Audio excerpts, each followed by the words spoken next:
지은호는 사무실 문을 열었다. 문이 열리는 소리와 함께 이지혁의 목소리가 떠올랐다. 너 잡아야겠다, 은호야. 그 말이 귓가에서 맴돌았다. 은호는 책상 앞에 섰다. 서류를 정리하며 손이 떨리는 것을 느꼈다. 은호는 잠시 멈춰섰다. 심호흡을 했다. 눈을 감았다. 지혁의 얼굴이 떠올랐다. 진지했던 그의 눈빛, 떨렸던 그의 목소리. 그날 밤 그는 자신을 붙잡았다. 안 되겠어. 더 안 되겠어. 그의 말은 절박했다. 은호는 그때 아무 대답도 하지 못했다. 그저 그를 바라보기만 했다. 은호는 눈을 떴다. 괜찮아. 아무것도 아니야. 스스로에게 말했다. 하지만 마음은 그렇지 않았다. 은호는 핸드폰을 꺼냈다. 지역과의 메시지 창을 열었다. 마지막 메시지는 사흘 전이었다. 그 이후로 두 사람은 연락하지 않았다. 은호는 답장을 썼다. 선배, 오늘. 그리고 지웠다. 다시 썼다. 선배, 요즘 잘 지내세요? 또 지웠다. 뭐라고 써야 할지 몰랐다. 고백을 받은 후 모든 게 어색해졌다. 은호는 한숨을 쉬었다. 이제 그 사람을 다시 볼 수 있을까? 중얼거렸다. 사무실 복도에서 발소리가 들렸다. 은호는 깜짝 놀라 고개를 들었다. 하지만 지나가는 사람은 다른 직원이었다. 은호는 안도하면서도 실망했다. 그녀는 다시 서류를 펼쳤다. 하지만 글자가 눈에 들어오지 않았다. 한편 이지혁은 회의실 앞 복도에 서 있었다. 그는 사무실 안을 바라봤다. 유리문 너머로 은호의 모습이 보였다. 그녀는 책상에서 무언가 하고 있었다. 지혁은 손을 들어 문을 열려다 멈췄다. 지금 들어가면 뭐라고 말해야 하지? 그는 혼잣말을 했다. 그리고 돌아섰다. 발걸음을 옮겼다. 멀어졌다. 두 사람은 같은 회사 안에 있었다. 하지만 서로를 피했다. 은호의 내면은 흔들렸다. 하지만 그녀는 여전히 몰랐다. 자신이 한유라였다는 것도, 그를 찾아 헤매는 또 한 남자가 있다는 것도. 사무실 안은 고요했다. 하지만 은호의 마음은 소란스러웠다. 그녀는 다시 도면을 펼치기 시작했다. 손은 여전히 떨렸다. 펜을 들었다. 선을 그었다. 은호는 그러면서도 생각했다. 선배는 지금 뭘 하고 있을까? 문득 사무실 문이 열렸다. 은호는 고개를 들었다. 하지만 들어온 사람은 지역이 아니었다. 직원이었다. 은호는 실망한 듯 미소 지었다. 네, 무슨 일이세요? 그녀는 물었다. 하지만 마음 한편은 여전히 무거웠다. 오늘도 선배와 마주치지 못할 것 같았다. 이지혁은 자신의 사무실에 들어섰다. 오전 9시 그의 책상 위에는 AP그룹 인수계약 자료가 산더미처럼 쌓여 있었다. 지혁은 의자에 앉아 서류를 펼치며 계약서를 꼼꼼히 검토하기 시작했고 숫자와 조건을 하나하나 점검했다. 이번 계약은 회사의 운명이 걸린 일이었다. 직원들이 하나둘 출근하면서 복도가 시끌벅적해졌다. 한 직원이 지역의 사무실 문을 두드리며 대표님, 오늘 투자자 미팅이죠? 라고 물었다. 지역은 고개를 끄덕이며 오전 11시라고 짧게 답했다. 직원은 긴장되시겠어요? 라고 말했지만 지역은 미소 지으며 긴장보다는 기대가 되라고 대답했다. 그의 목소리는 차분했지만 눈빛은 날카로웠다. 문이 다시 열리고 박성재가 커피 2잔을 들고 들어왔다. 긴장되지? 이번 계약 중요해. 성재는 커피 한 잔을 지역에게 건네며 말했다. 지역은 받아들고 이번만 잘 되면 모든 게 제자리를 찾을 거야. 라고 말했고 성재는 지역의 어깨를 두드리며 너라면 할 수 있어라고 격려했다. 성재는 창가에 기대어 서서 슬쩍 물었다. 그나저나 은호는 요즘 어때? 지혁은 잠시 말을 멈추고 커피를 한 모금 마신 뒤 모르겠어라고 짧게 답했다.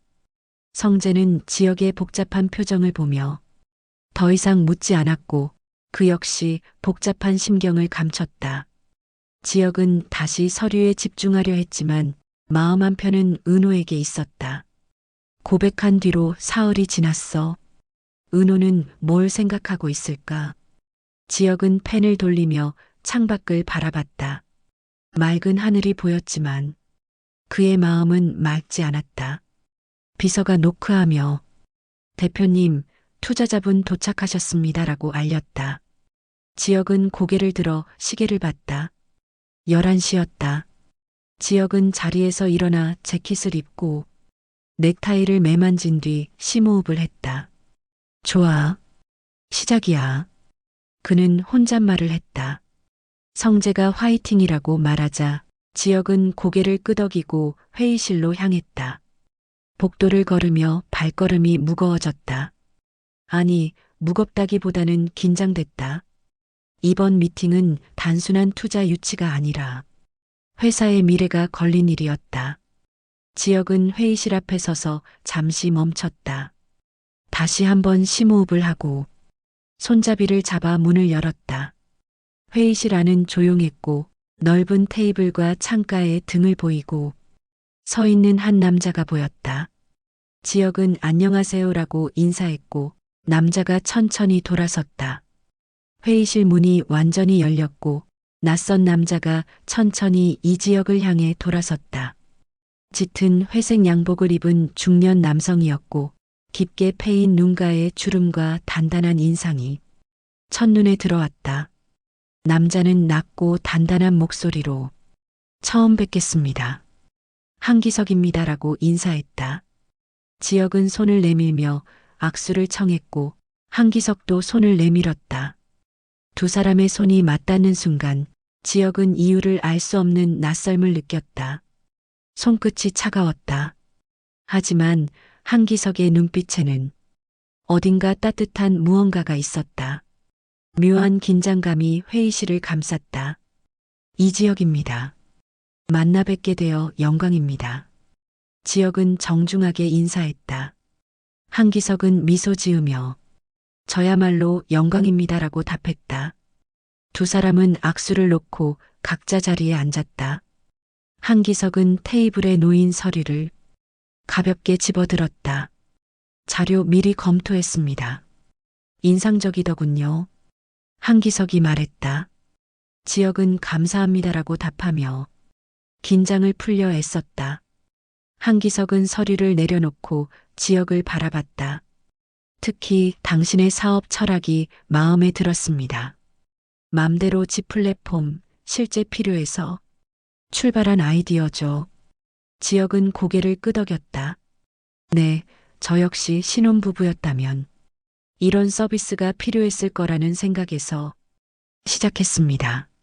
한기석은 잠시 지혁을 응시했다. 그 시선이 묘하게 느껴졌다. 마치 자신을 오래전부터 알고 있었던 사람처럼 젊은 나이에 대단합니다. 저도 예전에 사업을 시작했을 때가 생각나네요. 한기석이 말했다. 지혁은 올해 사업을 하셨나 보죠? 라고 물었다. 한기석은 잠시 망설이다. 그렇다고 할 수 있죠. 하지만 중간에 긴 공백이 있었습니다라고 답했다. 지혁은 그 말에 궁금증이 생겼지만 더 묻지 않았다. 한기석은 다시 서류로 시선을 돌렸다. AP그룹 인수 계획 충분히 실현 가능하다고 봅니다. 제가 투자하겠습니다. 한기석의 말에 지혁은 놀라움을 감추지 못했다. 정말입니까? 한기석은 고개를 끄덕이며 다만 조건이 하나 있습니다라고 말했다. 무엇입니까? 지혁이 물었다. 한기석은 잠시 망설이다. 제가 이 회사의 일부 경영에 조언자로 참여하고 싶습니다. 물론 강제는 아닙니다. 다만 제안입니다라고 말했다. 지역은 잠시 생각했다. 나쁜 조건은 아니었다. 좋습니다. 받아들이겠습니다. 지역이 답했다. 한기석은 미소 지으며 다시 손을 내밀었다. 좋은 파트너십이 되길 바랍니다. 두 사람은 다시 악수를 나눴다. 이번에는 손끝이 따뜻했다. 하지만 지역은 여전히 이상한 느낌을 떨칠 수 없었다. 왜인지 모르게 이 남자가 낯설지 않았다. 고성이는 재벌가 모임 자리에 참석해 있었다. 화려한 샹들리에 아래 귀부인들이 우아하게 담소를 나누고 있었고 고급 와인과 샴페인이 테이블 위에 놓여 있었다. 고성이는 술잔을 들어 와인을 한 모금 마셨다. 익숙한 자리였지만 오늘따라 마음이 편치 않았다. 옆자리에 앉은 지인 한 명이 조심스럽게 말을 건넸다. 성희 씨 들었어요? 최근 AP그룹 인수한다던데요. 고성이는 무심하게 답했다. 지인은 고개를 끄덕이며 말했다. 맞아요. 그런데 이번 인수에 한기석 회장이 투자자로 들어왔다던데요. 순간 고성이가 들고 있던 술잔이 미세하게 흔들렸다. 와인이 잔 밖으로 넘칠 듯했다. 고성이는 황급히 잔을 테이블에 내려놓았다. 그 이름 지금 뭐라고 했어요? 목소리가 갈라졌다. 지인은 고성이의 이상한 반응에 놀라며 물었다. 한기석이요? HK 인터내셔널 대표라던데요. 최근에 싱가포르에서 귀국했다고 들었어요. 고성이의 얼굴에서 핏기가 가셨다. 입술이 바르르 떨렸다. 20년 전 자신이 묻어버린 이름. 세상에서 이미 죽은 사람. 그가 돌아왔다. 고성이는 숨이 막히는 듯한 느낌을 받았다. 손이 차가워졌다. 지인은 조심스럽게 물었다. 왜 그러세요? 혹시 그분 아세요? 고성이는 억지로 미소를 지으며 말했다. 아니에요. 처음 들어요. 하지만 그녀의 눈빛은 흔들리고 있었다. 지인은 의아한 표정을 지었지만 더 이상 묻지 않았다. 고성이는 자리에서 일어났다. 잠깐 화장실 좀 다녀올게요. 그녀는 급히 자리를 떴다. 걸음이 빨라졌다. 사람들의 시선이 느껴졌지만 신경 쓰지 않았다. 복도를 지나 화장실로 향했다. 문을 열고 들어가 잠갔다. 고성이는 세면대를 붙잡았다. 거울 속 자신의 얼굴을 봤다. 창백했다. 땀이 이마에 맺혔다. 아니야, 그 사람은 죽었어. 내가 묻었어. 고성이는 떨리는 목소리로 중얼거렸다. 하지만 그녀의 마음은 확신할 수 없었다. 20년 전 그날이 떠올랐다. 어둠 속에서 누군가를 뒤로하고 떠나던 자신. 뒤돌아보지 않았다. 아니, 뒤돌아볼 수 없었다. 미안해하지만 이렇게 해야만 했어. 과거의 자신이 속삭였다. 고성이는 눈을 감았다. 숨을 고르려 했지만 쉽지 않았다. 핸드폰을 꺼냈다. 떨리는 손으로 연락처를 찾았다. 하지만 누구에게도 전화를 걸지 못했다. 이 일을 누구에게 말할 수 있을까? 고성이는 핸드폰을 다시 가방에 넣었다. 거울 속 자신의 눈빛을 다시 봤다. 공포가 서려 있었다. 고성이는 심호흡을 했다. 화장을 고쳤다. 립스틱을 다시 발랐다. 그리고 거울 속 자신에게 말했다. 괜찮아. 확인해 봐야 해. 그 사람이 정말 그 사람인지. 고성이는 문을 열고 나갔다. 다시 모임 장소로 돌아갔다. 하지만 그녀의 마음속 불안은 사라지지 않았다. 고성이는 모임을 일찍 마치고 집으로 돌아왔다. 현관문을 열고 들어서자 고요한 집안이 그녀를 맞았다. 남편은 출장 중이었고 딸 영란은 결혼 상대와 데이트 중이었다. 고성이는 가방을 소파에 던지고 주저앉았다. 손이 여전히 떨렸다. 한기석, 한기석. 그녀는 그 이름을 반복해서 중얼거렸다. 20년 만에 듣는 이름이었다. 아니, 들어서는 안 되는 이름이었다. 눈을 감았다. 하지만 그 순간 과거의 기억들이 밀려왔다. 20년 전 그녀는 한기석과 함께였다. 사랑했다. 아니, 사랑한다고 믿었다. 두 사람 사이에는 쌍둥이가 있었다. 아들 한우진과 딸 한유라. 작고 소중한 생명들이었다. 하지만 고성이에게는 선택의 기로가 찾아왔다. 가난한 사랑과 안정된 미래. 그 사이에서 고성이는 결국 한기석을 떠나기로 결심했다. 하지만 직접 떠날 수 없었다. 재벌가로 시집가기 위해서는 모든 과거를 지워야 했다. 고성이는 아이들을 데리고 아는 아주머니 집에 잠시 맡긴다고 말했다. 그리고 아들 우진만 데리고 나왔다. 딸 유라는 그 집에 남겨두었다. 그날 밤 그 집에 불이 났다. 고성이는 다음 날 아침 소식을 들었다. 아주머니와 함께 있던 사람들이 죽었다고. 그 안에 한기석도 있었다고. 그 말을 듣고 얼어붙었다. 한기석이 아이들을 찾으러 그 집에 갔던 것이다. 그리고 불에 휩싸였다. 고성이는 급히 현장으로 달려갔다. 딸 유라를 찾았다. 다행히 유라는 살아있었다. 아주머니가 유라를 안고 밖으로 나왔던 것이다. 하지만 한기석은 달랐다. 시신이 발견됐다. 확인됐다. 고성이는 그때 확신했다. 한기석은 죽었다. 완전히 죽었다. 고성이는 유라를 보육원에 맡겼다. 데려갈 수 없었다. 아들 우진만 데리고 재벌가로 시집갔다. 새로운 인생을 시작했다.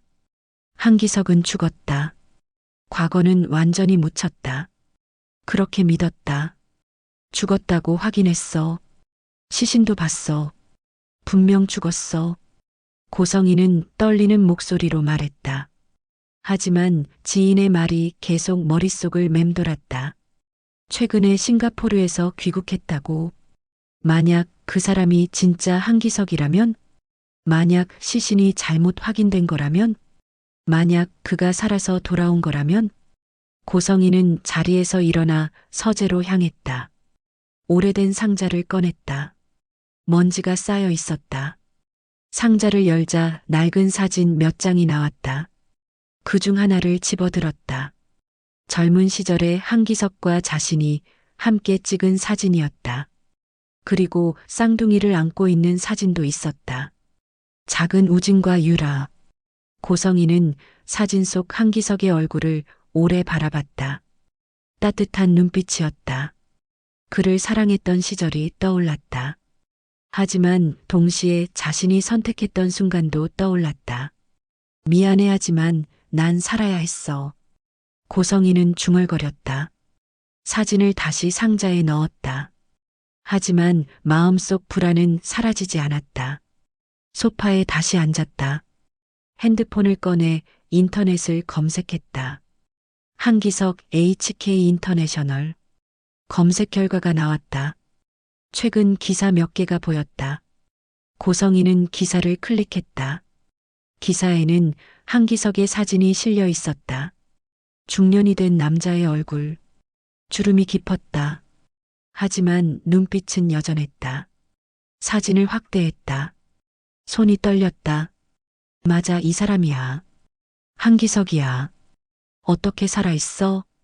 고성이는 핸드폰을 떨어뜨렸다. 화면이 바닥에 부딪혔다. 얼굴을 두 손으로 감쌌다. 어떡하지. 그녀는 반복해서 중얼거렸다. 그가 돌아왔다. 죽었다고 확신했던 그 남자가 20년 만에. 그리고 그는 이 지역의 투자자가 되었다. 이지혁.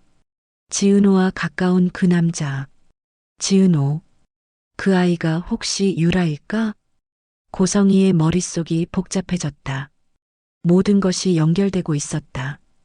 우연일 리 없었다. 계획된 일이었다. 지은호는 사무실에서 도면을 펼쳐놓고 작업하고 있었다. 오후 햇살이 창문을 통해 들어와 책상 위를 비쳤다. 은호는 펜을 들고 선을 그으며 집중했다. 새로운 프로젝트의 인테리어 설계였다. 은호는 이 일이 좋았다. 공간을 만드는 일, 사람들에게 행복을 주는 일, 창밖으로 누군가가 건물을 바라보고 있었다. 한기석이었다. 그는 길 건너편에 서서 건물 2층 창문을 응시했다. 은호가 있는 사무실이었다. 한기석의 눈빛은 깊고 복잡했다. 그는 오래전부터 이 순간을 기다려왔다. 한기석은 주머니에서 오래된 사진 한 장을 꺼냈다. 어린 소녀의 사진이었다. 쌍둥이 중 딸 한유라. 그의 딸. 한기석은 사진을 쓰다듬으며 중얼거렸다. 유라야, 아빠가 이제 너를 찾았어. 그의 목소리는 떨렸다. 20년 전 한기석은 고성이와 아이들을 찾아 헤맸다. 그날 아이들이 있다는 소식을 듣고 아주머니 집으로 달려갔다. 하지만 집에 불이 났다. 한기석은 안으로 뛰어들었다. 유라를 찾았다. 아주머니가 유라를 안고 있었다. 한기석은 유라를 빼앗아 밖으로 나왔다. 그리고 다시 안으로 들어가려 했다. 우진을 찾기 위해. 하지만 그때 건물이 무너졌다. 한기석은 잔해에 깔렸다. 의식을 잃었다. 깨어났을 때는 병원이었다. 온몸에 화상을 입었다. 생사의 기로를 넘나들었다. 의사들은 기적이라고 했다. 하지만 한기석에게는 악몽이었다. 깨어나 보니 고성이는 사라졌고 아들 우진도 사라졌고 딸 유라는 보육원에 맡겨져 있었다. 한기석은 유라를 찾으러 갔다. 하지만 보육원 측은 말했다. 이미 입양됐습니다. 한기석은 입양 기록을 찾았다. 하지만 개인정보 보호로 막혔다. 한기석은 무너졌다. 모든 것을 잃었다. 아내도 아들도 딸도.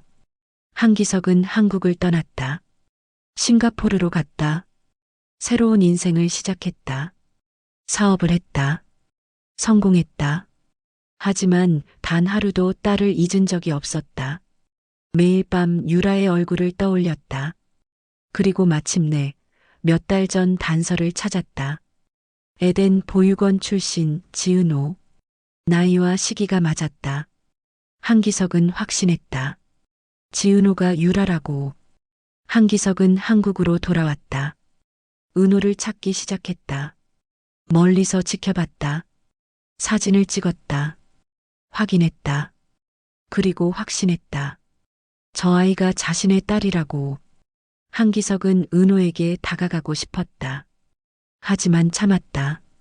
아직은 때가 아니었다. 신중해야 했다. 한기석은 은호가 이 지역의 회사에서 일한다는 것을 알았다. 그리고 이 지역이 AP그룹 인수를 추진한다는 것도 알았다. 한기석은 투자자로 참여했다. 은호에게 자연스럽게 다가가기 위해서였다. 그리고 오늘 이 지역을 만났다. 첫 단계가 성공했다. 창문 안에서 은호가 고개를 들었다. 창밖을 바라봤다. 한기석은 본능적으로 한 걸음 뒤로 물러섰다. 은호는 잠시 창밖을 응시하다. 다시 도면으로 시선을 돌렸다. 한기석은 안도의 한숨을 쉬었다. 지은호. 한기석은 낮게 중얼거렸다. 이름이 바뀌었구나. 유라야. 그는 사진을 다시 주머니에 넣었다. 그리고 발걸음을 돌렸다. 아직은 만날 때가 아니었다. 천천히 조심스럽게 다가가야 했다. 20년을 기다렸다. 조금 더 기다릴 수 있었다. 한기석은 길을 걸으며 생각했다. 곧 만나게 될 거야. 아빠가 너를 지킬 거야. 이번에는 절대 놓치지 않을 거야. 그의 발걸음은 느렸지만 단단했다. 은호가 있는 건물이 점점 멀어졌다. 하지만 한기석의 마음은 여전히 그곳에 있었다. 밤이 깊어졌다. 이 지역은 사무실에 홀로 남아 있었다. 직원들은 모두 퇴근했고 건물은 고요했다. 창밖에는 빗방울이 천천히 흘러내렸다. 지혁은 책상 위에 놓인 명함을 바라봤다. 한기석 HK 인터내셔널 대표. 그 아래 싱가포르 주소가 적혀 있었다. 명함을 집어들었다. 한기석 회장. 그는 중얼거렸다. 오늘 만난 그 남자가 자꾸 떠올랐다. 악수를 나눴을 때의 느낌. 차가운 손끝. 하지만 따뜻한 눈빛. 묘한 낯섦과 친근함. 왜인지 모르게 그 남자가 낯설지 않았다. 싱가포르에서 최근에 귀국했다고 했지. 지혁은 명함을 다시 내려놓았다. 그는 궁금했다. 한기석은 어떤 사람일까? 왜 자신에게 투자하려는 걸까? 노트북을 켰다. 한기석을 검색했다. 몇 개의 기사가 나왔다. 하지만 과거에 대한 정보는 없었다. 마치 최근 3년만 존재하는 사람처럼. 이상하네. 지혁은 중얼거렸다. 성공한 사업가라면 흔적이 있어야 했다. 하지만 그는 마치 갑자기 나타난 사람 같았다. 창밖에 빗소리만이 고요한 사무실을 채웠다. 지혁은 문득 은호를 떠올렸다. 그녀의 얼굴, 목소리, 웃음. 핸드폰을 집어들었다. 메시지 창을 열었다. 마지막 대화는 사흘 전이었다. 무언가 쓰려다 멈췄다. 고백 이후의 침묵. 지혁은 한숨을 쉬었다. 기다려야지. 은호가 준비될 때까지. 하지만 기다림은 쉽지 않았다. 매일 회사에서 마주쳤지만 제대로 말하지 못했다. 서로 눈치를 보며 피했다. 지혁은 답답했다. 은호야, 넌 지금 뭐하고 있을까? 그는 낮게 중얼거렸다. 지혁은 자리에서 일어나 재킷을 입었다. 불을 껐다. 사무실을 나섰다. 복도는 어두웠다. 엘리베이터를 타고 1층으로 내려갔다. 밖에는 비가 내리고 있었다. 지혁은 우산을 펴지 않았다. 그냥 걸었다. 은호야, 기다릴게. 내가 준비될 때까지. 천천히. 그의 발걸음은 느렸지만 마음은 무거웠다. 빗방울이 얼굴을 적셨다. 지혁은 하늘을 바라봤다. 어두운 하늘이었다. 하지만 언젠가는 개겠지. 그는 그렇게 믿었다.